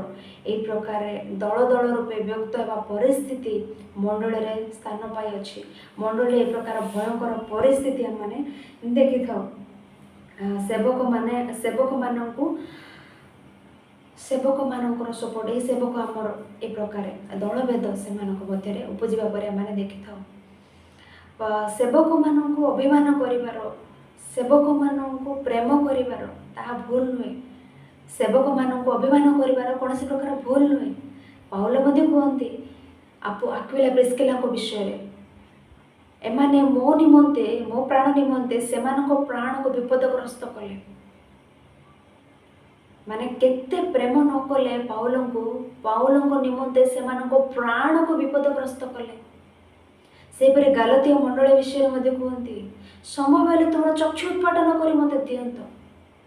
ଚକ୍ଷୁ ଉତ୍ପାଟନ କରିବା ପରି ପ୍ରେମ, ସେବକମାନଙ୍କୁ ଅଭିମାନ କରିବା, ପ୍ରେମ କରିବା ଉତ୍ତମ। କିନ୍ତୁ ସେବକଙ୍କୁ ପ୍ରେମ କରି ଅନ୍ୟମାନଙ୍କୁ ନିନ୍ଦା କରିବା, ତାହା ଉତ୍ତମ ନୁହେଁ। ସେବକଙ୍କ ପ୍ରତି ଅଭିମାନ କରି ଜଣ ସେବକଙ୍କୁ ଅଭିମାନ କରି ଆଉ ଅନ୍ୟ ସେବକମାନଙ୍କୁ ନିନ୍ଦା କରିବା ତାହା ଉତ୍ତମ ନୁହେଁ, ତାହା ଭୁଲ ଅଟେ। ଏବେ ଆମମାନେ ପାଉଲଙ୍କର ଅଭିମାନୀ, କିନ୍ତୁ ଆମମାନେ ଆପୋଲୋଙ୍କୁ ଘୃଣା କରୁ, ଆପୋଲୋଙ୍କୁ ନିନ୍ଦା କରୁ, ପିତରଙ୍କୁ ଆମେ ଘୃଣା କରୁ, ତାହା ଭୁଲ ଅଟେ। ଆମେ ଆପୋଲୋଙ୍କର ଅଭିମାନୀ, ଆଉ ଅବଶିଷ୍ଟ 2 ଜଣ ପାଉଲ ପିତରଙ୍କୁ ଆମେ ଘୃଣା କରୁ। ଆମେ ପିତରଙ୍କର ଅଭିମାନୀ, ଆପୋଲୋ ପାଉଲଙ୍କୁ ଆମେ ଘୃଣା କରୁ, ଏହା ହେଉଛି ସମ୍ପୂର୍ଣ୍ଣ ରୂପେ ଭୁଲ ଅଟେ। ଅଭିମାନ କରୁଛୁ, ଅଭିମାନ କରୁ ଉତ୍ତମ, କିନ୍ତୁ ଆଉ ଜଣଙ୍କୁ ଆମମାନେ ନିନ୍ଦା ନ କରୁ। ଗୋଟେ ଫ୍ୟାମିଲି ଭାବରେ ଆମମାନେ ଅଛୁ। ମୋତେ ପ୍ରେମ କରିବା ଲୋକମାନେ ଅଛନ୍ତି, ସେମାନଙ୍କୁ ଦେଖି ଆମମାନଙ୍କୁ ଆନନ୍ଦ ଲାଗେ, ଆମମାନଙ୍କୁ ପ୍ରେମ କରୁଛନ୍ତି, ଆମମାନଙ୍କୁ ଅଭିମାନ କରୁଅଛନ୍ତି, ସତ ସେଇ ପ୍ରକାର କରନ୍ତୁ। ଆମମାନଙ୍କୁ ପ୍ରେମ କରିବା ହେତୁ ଅନ୍ୟ ଜଣଙ୍କୁ ଘୃଣା କର ନା, ଅନ୍ୟମାନଙ୍କୁ ପ୍ରେମ କରିବା ହେତୁ ଆମ୍ଭମାନଙ୍କୁ ଘୃଣା କର ନାହିଁ। ତେଣୁ ସେବକମାନଙ୍କୁ ଅଭିମାନ କରିବା ଭୁଲ ନୁହେଁ, କିନ୍ତୁ ସେବକମାନଙ୍କୁ ଅଭିମାନ କରି ଆଉ ଜଣଙ୍କୁ ନିନ୍ଦା କରିବାର ତାହା ସମ୍ପୂର୍ଣ୍ଣ ରୂପେ ଭୁଲ ଅଟେ। ସେଇ ବିଷୟ ଏଠାରେ କହୁଥିବେ। ତାପରେ ଏଠାରେ ଆମମାନେ ଦେଖିଲେ 1 କରନ୍ଥୀୟ 1 ଅଧ୍ୟାୟ 11 ପଦ 12 ପଦ। ଏଠାରେ ପାଉଲ କେଉଁ ପ୍ରକାର କହୁଛନ୍ତି ଦେଖନ୍ତୁ। 1 କରନ୍ଥୀୟ 1 ଅଧ୍ୟାୟ 11 ପଦ 12 ପଦ। କାରଣ ହେ ମୋର ଭାଇମାନେ, କ୍ଲୋଇଙ୍କ ପରିଜନଙ୍କ ଠାରୁ ତୁମମାନଙ୍କ ସମ୍ବନ୍ଧରେ ମୋ ନିକଟରେ ଏହା ପ୍ରକାଶ ପାଇଅଛି ଯେ ତୁମମାନଙ୍କ ମଧ୍ୟରେ ବାଦ ବିବାଦ ଅଛି। ମୁଁ ଶୁଣିଲି ତୁମମାନଙ୍କ ମଧ୍ୟରେ ବାଦ ବିବାଦ ଘଟୁଅଛି। କେଉଁ ବିଷୟରେ? ମୋ କଥାର ଭାବ ହେଇ ଯେ ତୁମମାନଙ୍କ ମଧ୍ୟରୁ କେହି କେହି କହନ୍ତି ମୁଁ ପାଉଲଙ୍କର, କେହି କେହି କହନ୍ତି ମୁଁ ଆପୋଲୋଙ୍କର, କେହି କେହି କହନ୍ତି ମୁଁ କେଫାଙ୍କର, ଆଉ କେହି କେହି କହନ୍ତି ମୁଁ ଖ୍ରୀଷ୍ଟଙ୍କର। ଏବେ ପର୍ଯ୍ୟନ୍ତ ଆମେ 3ଟି ଦଳ ହିଁ ଦେଖିଲୁ, ଏବେ ଆମମାନଙ୍କୁ 4ଟି ଦଳ ଦେଖାଯାଉଛି। କେହି କେହି କ'ଣ କହୁଛନ୍ତି? କେହି କେହି କହନ୍ତି ମୁଁ ପାଉଲଙ୍କର, କେହି କେହି କହନ୍ତି ମୁଁ ଆପୋଲୋଙ୍କର, କେହି କେହି କହନ୍ତି ମୁଁ ପିତର କେଫାଙ୍କର, ଆଉ କେହି କେହି କହନ୍ତି ମୁଁ ଖ୍ରୀଷ୍ଟଙ୍କର। କେହି କେହି କହନ୍ତି ପାଉଲଙ୍କର। ପାଉଲ ଆମମାନଙ୍କୁ ଆରମ୍ଭରେ ବାକ୍ୟ କହିଲେ, ତେଣୁ ଆମେ ପାଉଲଙ୍କର। ପାଉଲ ସ୍ଥାପନ କଲେ ମଣ୍ଡଳୀ ପାଉଲଙ୍କର। କେତେକ କହନ୍ତି ଆପୋଲୋ ମଧ୍ୟ ଆସି ବାକ୍ୟ କହିଲେ, ତେଣୁ ଆପୋଲୋଙ୍କର। କେହି କେହି କହନ୍ତି ଏମାନେ ଉଭୟଙ୍କ ପୂର୍ବରୁ ପ୍ରଥମ ବକ୍ତା ରୂପେ ପିତର ଅଛନ୍ତି, ତେଣୁ ପିତରଙ୍କର ଆମମାନେ। ଆଉ କେତେଜଣ କହୁଛନ୍ତି ଏମାନେ ସମସ୍ତଙ୍କ ପୂର୍ବେ ଖ୍ରୀଷ୍ଟ ଆମମାନଙ୍କ ପାଇଁ, ଖ୍ରୀଷ୍ଟ ପ୍ରଥମେ ଅଛନ୍ତି, ଖ୍ରୀଷ୍ଟ, ତେଣୁ ଖ୍ରୀଷ୍ଟଙ୍କର ଆମମାନେ। ଏ ପ୍ରକାର କହୁଛନ୍ତି ପିଲାମାନେ। ପାଉଲଙ୍କର, ଆପୋଲୋଙ୍କର, ପିତରଙ୍କର, ଖ୍ରୀଷ୍ଟଙ୍କର, ଏ ପ୍ରକାର 4ଗୋଟି ଦଳ ରୂପେ ମଣ୍ଡଳୀରେ ବିଭକ୍ତ ହୋଇଗଲାଣି। ମଣ୍ଡଳୀରେ 4ଗୋଟି ଦଳମାନଙ୍କୁ ଦେଖାଯାଉଛି ପ୍ରିୟମାନେ। ଏହି ପ୍ରକାର ଏମାନେ ସମସ୍ତେ ଏ ପ୍ରକାର ଦଳଭେଦ, ଏ ପ୍ରକାର ବିବାଦ ଏମାନଙ୍କ ମଧ୍ୟରେ 4ଗୋଟି ଦଳରୁ ବିଭକ୍ତ ହେଲେ। ଆହୁରି ଅନ୍ୟ ପାର୍ଶ୍ୱରେ ଦେଖୁଥିଲେ ଏମାନଙ୍କ ମଧ୍ୟରେ ବିବାଦ, ଅନ୍ୟ ପାର୍ଶ୍ୱରେ ଦେଖୁଥିଲେ ଦୁର୍ନୀତି, ଅନ୍ୟାୟ।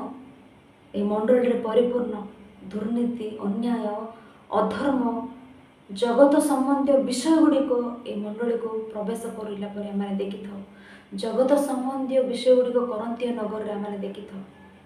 ଏ ସମସ୍ତ ବିଷୟ କ'ଣ? ଜଗତୀୟ ସମ୍ବନ୍ଧୀୟ ବିଷୟରେ ଦେଖାଯାଏ କି ଜଗତୀୟ ସମ୍ବନ୍ଧୀୟ ଶିଷ୍ଟାଚାର ଗୁଡ଼ିକ ଏ ମଣ୍ଡଳୀରେ ପ୍ରବେଶ କଲାଣି।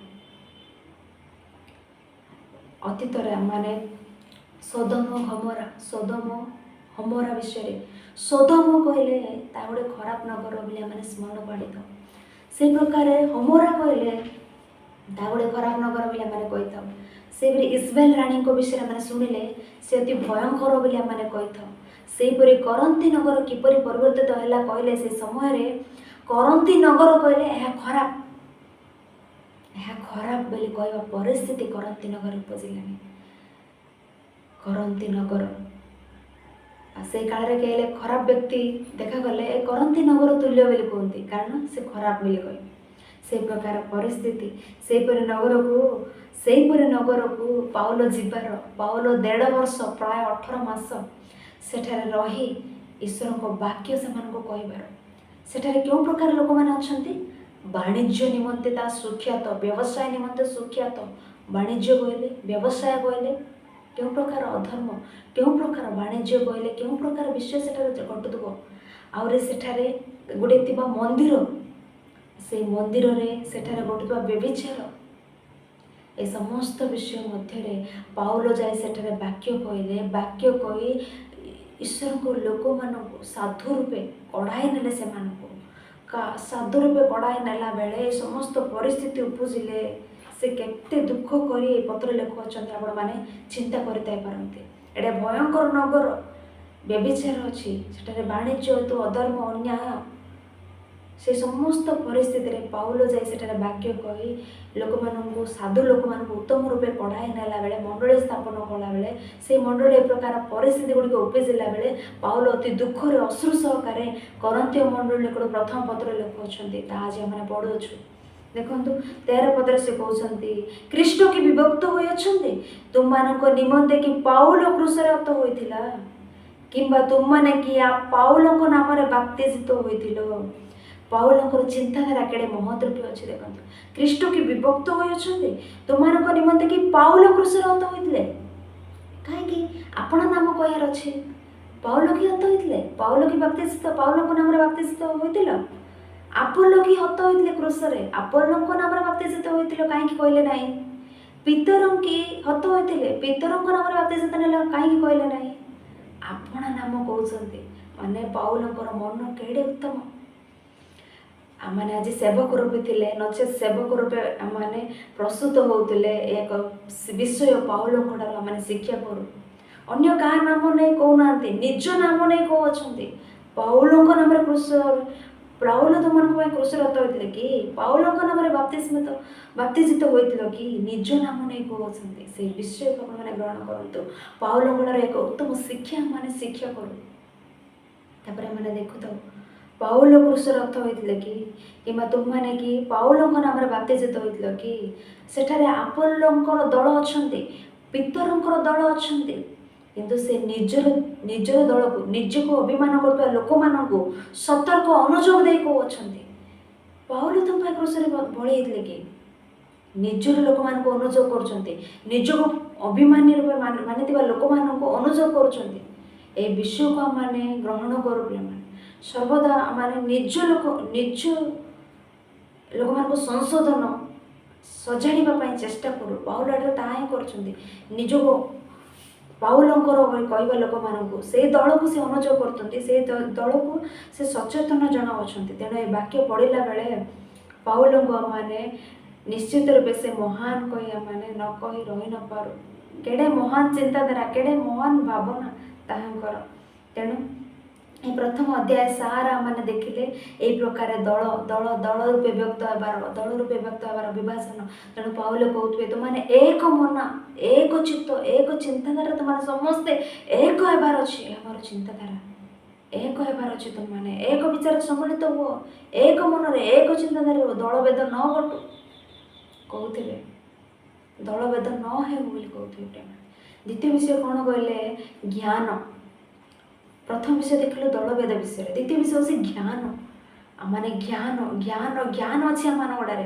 पूर्व भी आलोचना कल करंती एथेन्स लोक मैंने क्यों प्रकार चिंताधारा कले मैंने ज्ञानी से कहते ना ज्ञानी मानकर ज्ञान नष्ट करवा माने ज्ञानी मानकर ज्ञान नष्ट करवा ईश्वर जगतर ज्ञान को मूर्खता बोली प्रकाश कर कहते ईश्वर कि जगतर ज्ञान को मूर्खता बोली प्रकाश करना कहते माने ज्ञान ज्ञान कोई दर्प करुँचे सेठारे आम ज्ञानी ज्ञानी बोली दर्प करुँचे तेणु से प्रकार कहते एथेन्स ग्रीक भाषावादी लोक मैंने देखिए ग्रीक लोक मैंने ज्ञान अन्वेषण करते कौन अन्वेषण करते ज्ञान अन्वेषण करते ज्ञान ज्ञान ज्ञान ये जगतर ज्ञान महान भावुंट किंतु गोटे विषय आपण मैंने स्मरण रखु जगतर ज्ञान ईश्वर को ज्ञान सम्मुख में नतमस्तक होबार अच्छे सर्वदा से काल हो जगतर ज्ञान महान नुहे जगतर ज्ञान ईश्वर को ज्ञान सम्मुख में नतमस्तक होबार अच्छे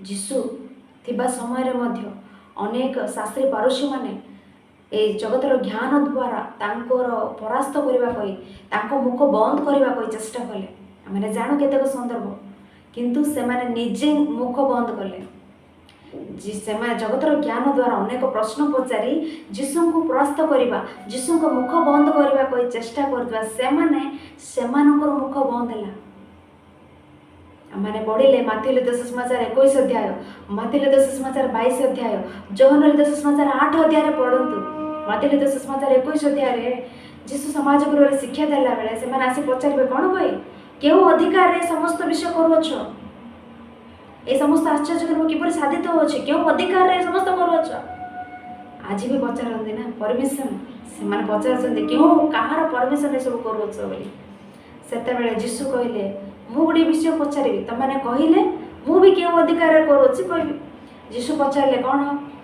जोहन को बाप्तिस्म स्वर्गरु ना मनुष्य मान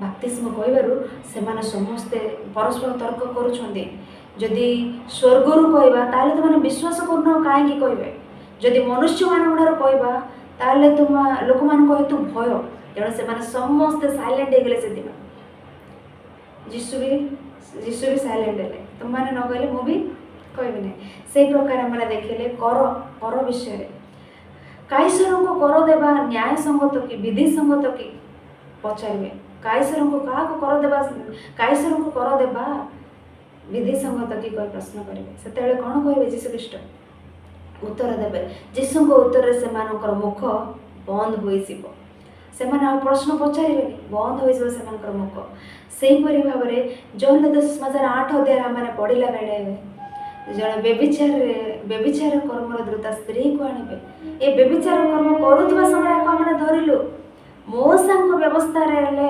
पत्थर रे मारे आघात करिवार अछि प्रस्तारघात रे मारिवार अछि कोई आज्ञा अछि आपण कोन कहबे कोई प्रश्न कले यीशु को उत्तर रे से समस्त सेठारु चली गले एई प्रकार प्रिय माने जगतर ज्ञान केबे भी जगतर ज्ञान ईश्वर को ज्ञान सम्मुख में नतमस्तक होबार अच्छे जगतर ज्ञान तेणु से माने ज्ञानी ज्ञानी ज्ञानी बोली दर्प करुँच तेणु से संदर्भ में पाउल प्रस्तावित करता गोटे विषय कौन कहले किंतु ईश्वर जगतर ज्ञानी मान को लज्जा देवा निमंते ज्ञानी मान को लज्जा देवा निमंते जगतर मूर्ख विषय सब मनोनीत कले पुणी जगतर पुणी ईश्वर दुर्बल मानक बलवान मान को लज्जा देवा निमंते बलवान विषय सब लज्जा देवा निमंते दुर्बल विषय सब मनोनीत कले ज्ञानी मान को लज्जा देवा निमंते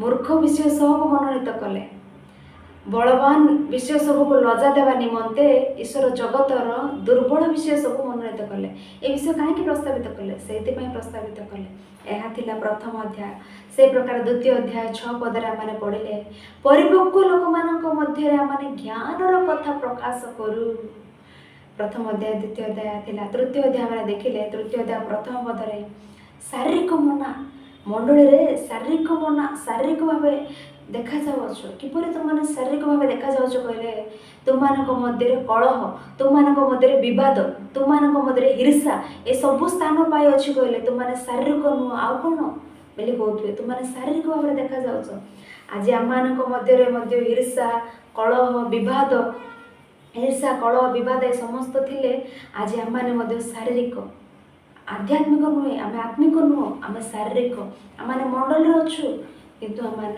शारीरिक अटु तेणु आपण ए विषय शुणुवा प्रिय भाई भौणी मैंने आम मध्य क्रोध ईर्षा बद ये सब अच्छी कि थिले आम स्वर्गीय संबंधी नुह आम शारीरिक अटु आत्मिक नुहे आम तेणु समस्त विषय आम त्रुटि संशोधन करूँ आउर एक उत्तम विषय 3 अध्याय से कहते आमे माने ईश्वर को आम मैंने सहकार्यकारी अटु आम मैंने ईश्वर को सहकर्मी अटु ए समस्त विषय कही 3 अध्याय 16 पदरे 17 पदरे एक उत्तम विषय कहबे ता माने पढ़िबा 16 पद 17 पद तुम्हें माने कि जानो नहीं जे तुम्हें माने ईश्वर को मंदिर आ ईश्वर को आत्मा तुम को अंतर रे वास करती जदि कौन सी लोक ईश्वर को मंदिर को नष्ट करे तेबे ईश्वर ताको नष्ट करिवे कारण ईश्वर को मंदिर पवित्र से मंदिर तुम्हें माने कि जानो नहीं तुम्हें माने ईश्वर को मंदिर कौन आम्भे माने ईश्वर को मंदिर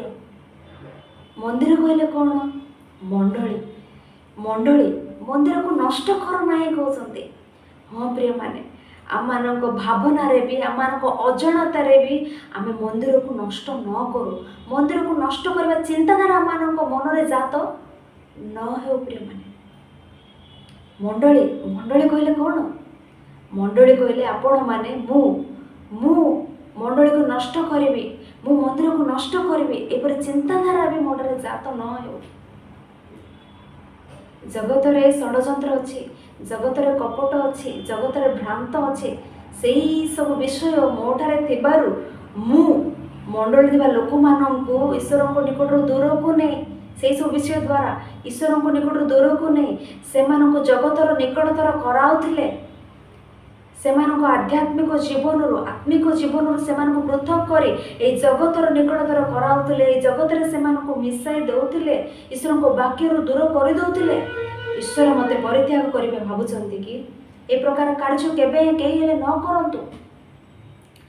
ମଣ୍ଡଳୀରେ ଈର୍ଷା ଦ୍ୱାରା, ଦ୍ୱେଷ ଦ୍ୱାରା, କଳହ ଦ୍ୱାରା, ବିବାଦ ଦ୍ୱାରା, ନାନା ପ୍ରକାର ବିଶୃଙ୍ଖଳ ଦ୍ୱାରା ମଣିଷ ଈଶ୍ୱରଙ୍କ ମଣ୍ଡଳୀରୁ ବିଚ୍ଛିନ୍ନ କରି ଦୂରକୁ ଟାଣି ନେଲେ, ମଣ୍ଡଳୀକୁ ଦ୍ୱିଖଣ୍ଡ କଲେ, ମଣ୍ଡଳୀରୁ ବିଶ୍ୱାସୀ ଗଣକୁ ପୃଥକ କଲେ, ଭିନ୍ନ କଲେ, ଦୂର କଲେ, ପରିବାର ଗୁଡ଼ିକ ଭାଙ୍ଗିଦେଲେ। ପରମେଶ୍ୱର ନୀରବ ରହିବେ ଭାବୁଛନ୍ତି କି?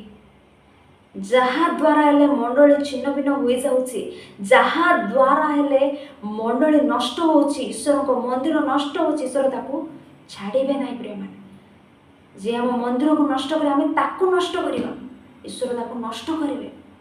ତେଣୁ ବି କେୟାରଫୁଲ୍, ସାବଧାନ ଅଟୁ ମଣ୍ଡଳୀ ବିଷୟରେ ପଉଲ କହୁଛନ୍ତି। ଆହୁରି ଯୀଶୁଖ୍ରୀଷ୍ଟ ହେଲେ ଏ ବିଷୟରେ କେଡ଼େ କଠିନ ରୂପେ କହିବେ ଜାଣିଛନ୍ତି?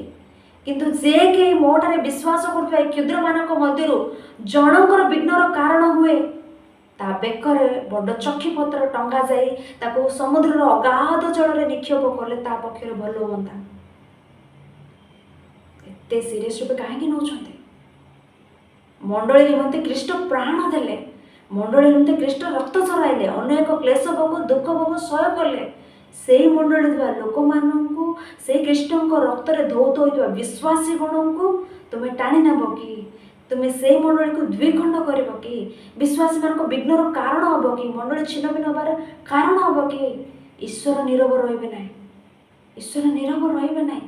ତେଣୁ ଯାହା ଦ୍ୱାରା ହେଲେ ମଣ୍ଡଳୀ ପ୍ରକାର ବିଚ୍ଛିନ୍ନ ହୋଇଯାଉଛି, ମଣ୍ଡଳୀ ନଷ୍ଟ କରୁଛନ୍ତି, ସେମାନଙ୍କୁ ଈଶ୍ୱର କେବେ ବି ଛାଡ଼ିବେ ନାହିଁ। ଈଶ୍ୱର ସେ ବିଷୟରେ ନୀରବ ରହିବେ ନାହିଁ।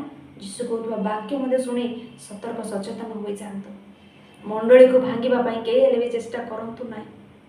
ତେଣୁ ଏଠାରେ କହୁଛନ୍ତି ଯେ ଈଶ୍ୱରଙ୍କ ମନ୍ଦିରକୁ ନଷ୍ଟ କରେ, ତେବେ ତାକୁ ଈଶ୍ୱର ନଷ୍ଟ କରିବେ।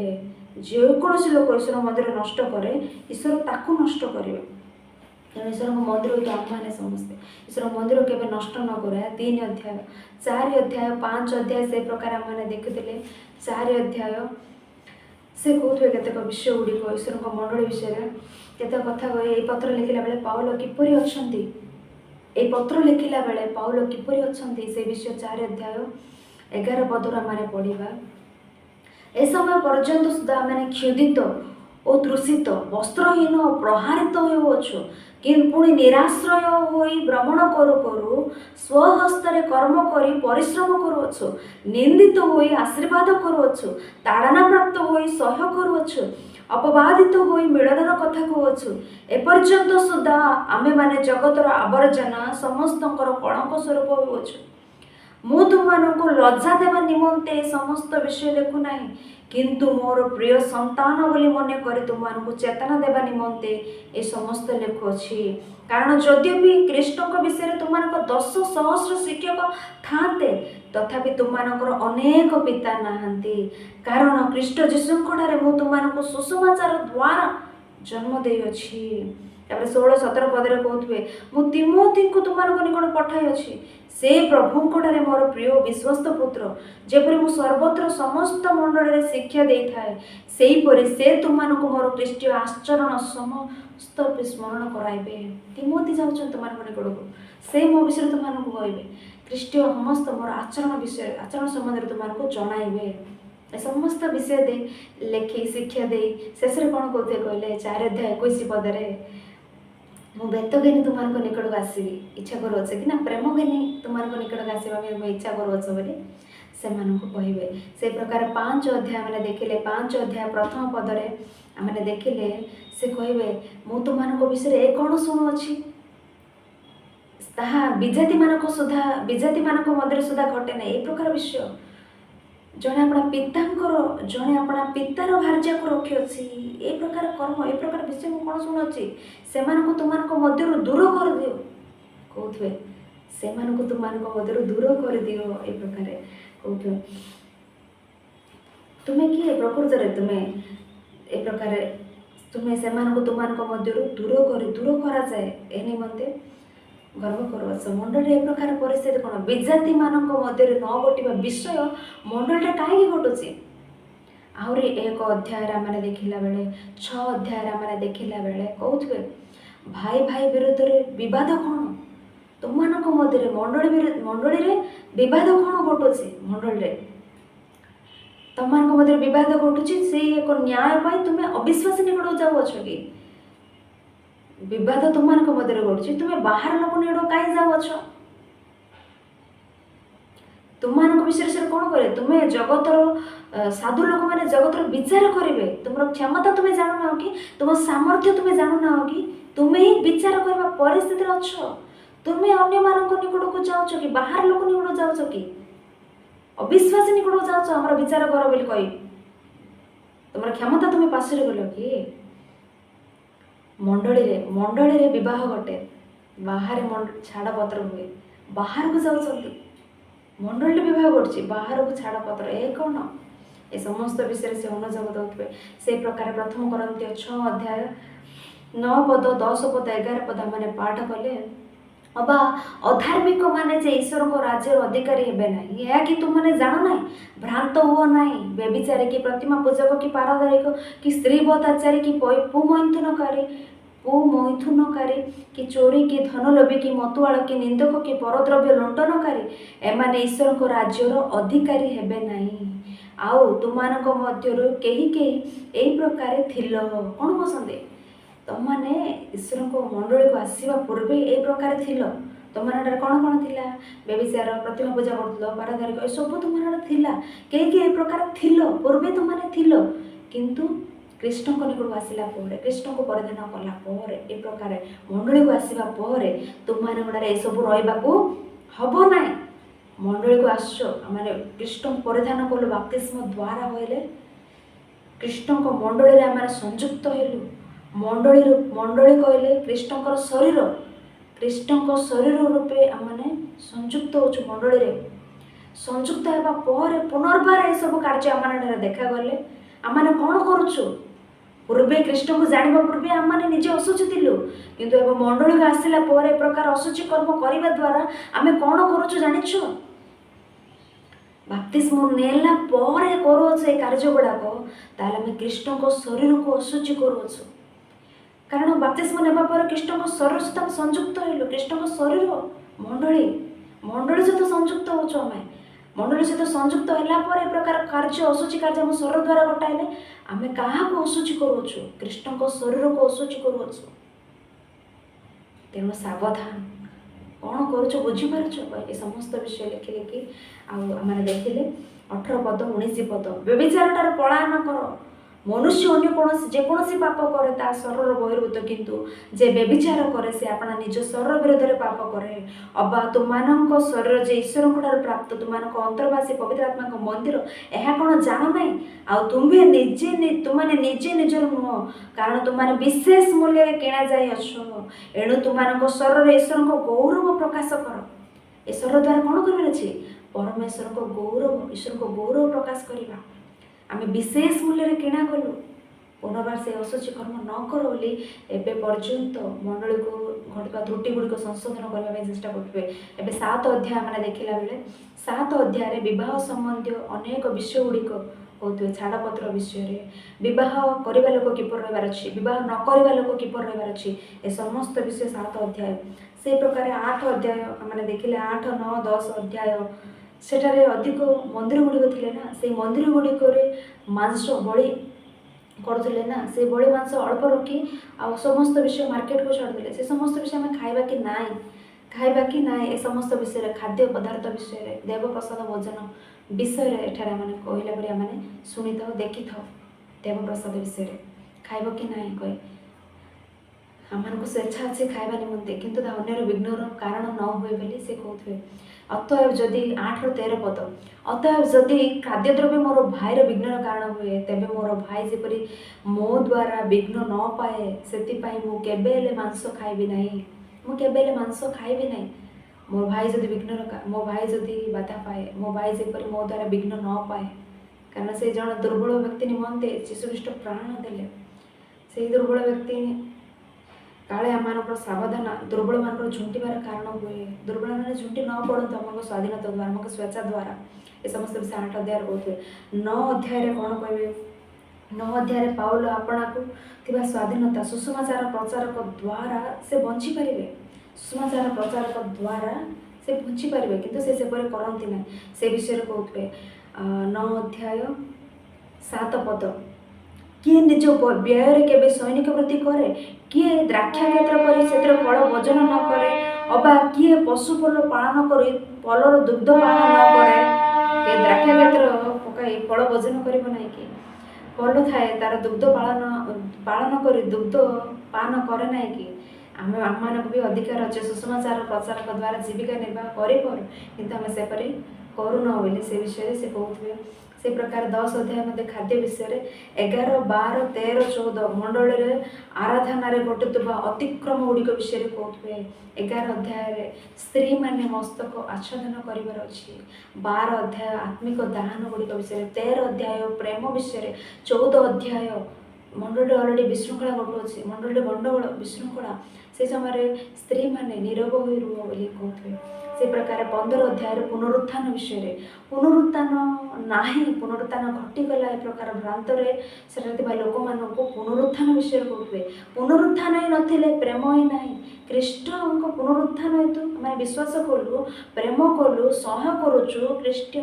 ଖ୍ରୀଷ୍ଟିଆନ ମାନେ ଅଛନ୍ତି, ଖ୍ରୀଷ୍ଟିଆନ ମାନେ ଜଗତରେ ଅଛନ୍ତି, ପ୍ରେମ କରୁଛନ୍ତି, ସହ୍ୟ କରୁଛନ୍ତି, ସମସ୍ତ ଉତ୍ତମ ଉତ୍ତମ ଗୁଣ ଦେଖାଯାଉଛି। ପୁନରୁତ୍ଥାନ ହିଁ ନଥିଲେ ଲୋକମାନଙ୍କର ପ୍ରେମ ହିଁ ନଥାନ୍ତା, ଲୋକମାନେ ସହ୍ୟ କରିନଥାନ୍ତେ, ଜଗତ କେଉଁ ପ୍ରକାର ବଦଳି ଯାଇଥାନ୍ତା। ଏ ସମସ୍ତ ବିଷୟ କହୁଥିବେ। 15 ଅଧ୍ୟାୟ 32 ପଦରେ, ଯଦି ଲୋକାଚାର ଅନୁସାରେ ମୁଁ ଏଫେସରେ ବନ୍ୟ ପଶୁମାନଙ୍କ ସହିତ ଯୁଦ୍ଧ କରିଅଛି, ତେବେ ସେଥିରେ ମୋର ଲାଭ କ'ଣ? ଯଦି ମୃତମାନେ ଉତ୍ଥିତ ନ ହୁଅନ୍ତି, ତେବେ ଆସ ଆମେ ଭୋଜନ ପାନ କରୁ, କାରଣ କାଲି ଆମେ ମରିବା।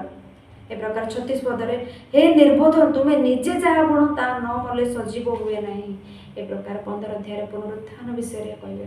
16 ଅଧ୍ୟାୟ 2 ପଦରେ ଦାନ ସମ୍ବନ୍ଧରେ, 2 ଅଧ୍ୟାୟରେ ମୁଁ ଗଲେ ଯେପରି ଦାନ ସଂଗ୍ରହ କରିବାକୁ ପଡ଼ିବ ନାହିଁ, ଏଥି ନିମନ୍ତେ ସପ୍ତାହର ପ୍ରଥମ ଦିନରେ ପ୍ରତ୍ୟେକ ଜଣ ଆପଣା ଆପଣା ସୁବିଧା ଅନୁସାରେ ନିଜ ନିଜ ନିକଟରେ କିଛି କିଛି ସଞ୍ଚୟ କରି ରଖ, ଦାନ ସଂଗ୍ରହ କର। ସେ ସଂଗୃହୀତ ଦାନ ସବୁ ପବିତ୍ର ଲୋକମାନେ, ଯେଉଁମାନେ ସାଧୁ ଲୋକମାନେ ଅଭାବରେ ଅଛନ୍ତି, ସେମାନଙ୍କୁ ଆମେ ବାଣ୍ଟିବା। ଦାନ ସଂଗ୍ରହ କର, ସଂଗୃହୀତ ଦାନ ଆମେ ଦେବା କହି ସେ ଦାନ ବିଷୟରେ କହୁଥିବେ। ତାପରେ ସେଇ ପ୍ରକାର 13 ପଦ 14 ପଦ ଆମେ ପଢ଼ିଲେ। କରନ୍ଥୀୟ ମଣ୍ଡଳୀ ପ୍ରଥମ ପତ୍ର 16 ଅଧ୍ୟାୟ 13 ପଦ 14 ପଦ। ତୁମମାନେ ଜାଗ୍ରତ ରହି ବିଶ୍ୱାସରେ ସ୍ଥିର ହୋଇଥାଅ, ସାହସିକ ହୋଇ ବଳବାନ ହୁଅ, ତୁମମାନଙ୍କର ସମସ୍ତ ପ୍ରକାର କର୍ମ ପ୍ରେମରେ ସାଧିତ ହେଉ। ଆମର କର୍ମ କେଉଁ ପ୍ରକାର ସାଧିତ ହେବାର ଅଛି? ଦ୍ୱେଷରେ ନାହିଁ। ଦ୍ୱେଷରେ ନାମ ପାଇଁ, ସ୍ୱାର୍ଥ ପାଇଁ ସାଧନ ନ କରୁ କାର୍ଯ୍ୟ, ପ୍ରେମରେ ସାଧିତ ହେଉ ସମସ୍ତ କର୍ମ। ଖ୍ରୀଷ୍ଟଙ୍କ କର୍ମ ପ୍ରେମରେ ସାଧିତ ହେଲା। ଖ୍ରୀଷ୍ଟଙ୍କର ପ୍ରେମ ବିପ୍ଳବ ଆଜି ଆମମାନଙ୍କ ଗୁଡ଼ାରେ ଆମେ ସମସ୍ତ କର୍ମ ପ୍ରେମରେ ସାଧନ କରୁ, ପ୍ରେମରେ ସାଧିତ ଆମର କର୍ମ। ଖ୍ରୀଷ୍ଟଙ୍କ ବିପ୍ଳବ ଆଜି ପର୍ଯ୍ୟନ୍ତ ଅଛି, ଆଜି ପର୍ଯ୍ୟନ୍ତ ଆମ ପ୍ରେମ ବିଷୟରେ କଥା ହେଉଛନ୍ତି, ପ୍ରେମରେ ସେ ସାଧିତ। ଆଜି ଆମମାନଙ୍କ ମଧ୍ୟ ଆମ ବିଷୟରେ କଥା ହେବାକୁ ଗଲେ ପ୍ରେମରେ ଆମମାନେ ରହିବାର ଅଛି, ପ୍ରେମରେ ସମସ୍ତ କର୍ମ କରିବାର ଅଛି। ଆମର ସମସ୍ତ କର୍ମ ପ୍ରେମରେ ସାଧିତ ହେବାର ଅଛି। ତେଣୁ ଏ ସମସ୍ତ ବିଷୟ ଏ ପ୍ରକାର ଅଶ୍ରୁ ସହକାରେ ପ୍ରଥମ ପତ୍ର ସେ ଲେଖିଲେ କରନ୍ଥୀୟ ମଣ୍ଡଳୀକୁ। 16 ଅଧ୍ୟାୟ ଅଛି, 16 ଅଧ୍ୟାୟ ବା ସମସ୍ତ ବିଷୟ ମାନେ ପାଠ କରିଅଛୁ, ଅନେକ ବିଷୟ ମାନେ ଜାଣିଲୁ। ଆଉ ଏକ କରନ୍ଥୀୟ ମଣ୍ଡଳୀ ପ୍ରଥମ ପତ୍ର ଆପଣମାନେ ଶୁଣୁଥିଲେ, କରନ୍ଥୀୟ ମଣ୍ଡଳୀ ଚରିତ୍ର ମଧ୍ୟ ଶୁଣନ୍ତୁ ଥରେ, କାରଣ ସେଇ ମଣ୍ଡଳୀର ଚରିତ୍ର ଶୁଣିଲେ ସେ ନଗରର ପରିସ୍ଥିତି ଗୁଡ଼ିକ ସେଇ ପ୍ରକାର ପରିସ୍ଥିତିରେ ପାଉଲ କିପରି ଯାଇ ସେ ନଗରରେ ମଣ୍ଡଳୀ ସ୍ଥାପନ କଲେ, ସେଇ ସ୍ଥାପନ କଲା ପରେ ମଣ୍ଡଳୀରେ ଉପୁଜିଥିବା ସମସ୍ୟା ଗୁଡ଼ିକ, ସେ ସମସ୍ୟାର ସମାଧାନ ନିମନ୍ତେ, ତ୍ରୁଟିର ସଂଶୋଧନ ନିମନ୍ତେ ସେ ଲେଖିଥିବା ପତ୍ର ଏହା। ଏ ସମସ୍ତ ଜାଣିଲେ ହିଁ ଆମେ ଉତ୍ତମ ରୂପେ ଏକ ପତ୍ରକୁ ଆମେ ବୁଝିପାରିବା, ପଢ଼ିପାରିବା, ନିଜେ ଅନୁସରଣ କରି ଅନ୍ୟମାନଙ୍କୁ ପାଳନ କରିବା ପାଇଁ ଶିକ୍ଷା ଦେଇପାରିବା। ତେଣୁ ପ୍ରିୟମାନେ, ଆଉ ନେକ୍ସଟ ୟା ପରେ ଆମମାନେ କରନ୍ଥୀୟ ମଣ୍ଡଳୀ ଗୋଟେ ଦ୍ୱିତୀୟ ପତ୍ରର ପରିଚୟ ମାନେ ଶିଖିବା। ସେ ପର୍ଯ୍ୟନ୍ତ ଆପଣମାନେ ପ୍ରାର୍ଥନା କରୁଥାନ୍ତୁ। ଆପଣମାନେ ସମସ୍ତେ ଏପର୍ଯ୍ୟନ୍ତ ଧୈର୍ଯ୍ୟ ସହକାରେ ଶୁଣିଥିବାରୁ, ଅନେକ ବିଷୟ ଶିଖୁଥିବାରୁ, ଜାଣୁଥିବାରୁ, ଈଶ୍ୱରଙ୍କୁ ଗୌରବ କରୁଥିବାରୁ ଈଶ୍ୱରଙ୍କୁ ଧନ୍ୟବାଦ ଜଣାଉଛି, ଆପଣମାନଙ୍କୁ ମଧ୍ୟ ଧନ୍ୟବାଦ ଜଣାଉଛି। ଏହି ପ୍ରକାର ଆମମାନଙ୍କ ଦ୍ୱାରା ସର୍ବଦା ପରମେଶ୍ୱରଙ୍କର ଗୌରବ ହେଉ। ତାଙ୍କ ବାକ୍ୟ ଦ୍ୱାରା ଆମେ ସମସ୍ତେ ଆପଣ ଜୀବନକୁ ସଜାଡ଼ି ଉତ୍ତମ ରୂପେ ସେ ଇଚ୍ଛା କରିବା ପରେ ଆମେ ସମସ୍ତେ ବଞ୍ଚୁ ହୋଇ ଆଶା କରି ଏ ସମସ୍ତ ବିଷୟ ଶୁଣୁଥିବାର ପୁନର୍ବାର ଧନ୍ୟବାଦ ଜଣାଇ ଶେଷ କରୁଅଛି।